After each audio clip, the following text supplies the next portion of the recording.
मैं समास हूँ। समास का अर्थ है दो या दो से अधिक पदों को मिलाकर एक संक्षिप्त पद का निर्माण करना। मेरे 6 प्रकार हैं। पहला अव्ययी भाव समास, दूसरा बहुब्रीहि समास, तीसरा तत्पुरुष समास, चौथा कर्मधारय समास, पांचवा द्विगु समास और छठवां द्वंद्व समास।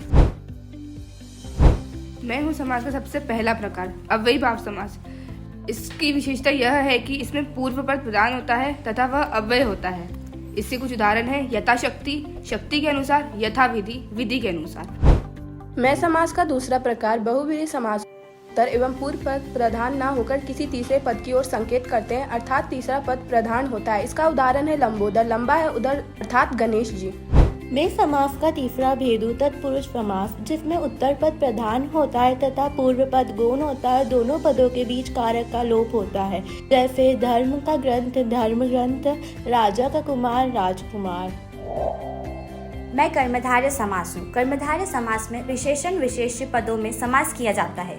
मेरे मुख्य 2 प्रकार हैं, उस विशेषण विशेष्य कर्मधारय समास और उपमेय उपमान कर्मधारय समास। अब आप मिलिए समास के अगले प्रकार से। मैं हूँ द्विगु समास। मेरी विशेषता यह है कि जो मेरा पहला पद होता है वो संख्यावाची होता है, जैसे चौराहा, 4 राहों का समूह। मैं समास का आखिरी प्रकार हूँ। मेरी यह विशेषता है कि मेरे अंतर्गत दोनों ही पद प्रधान होते हैं और मुझ में पदों को मिलाने वाले शब्दों का बोध होता है, जैसे दिन और रात।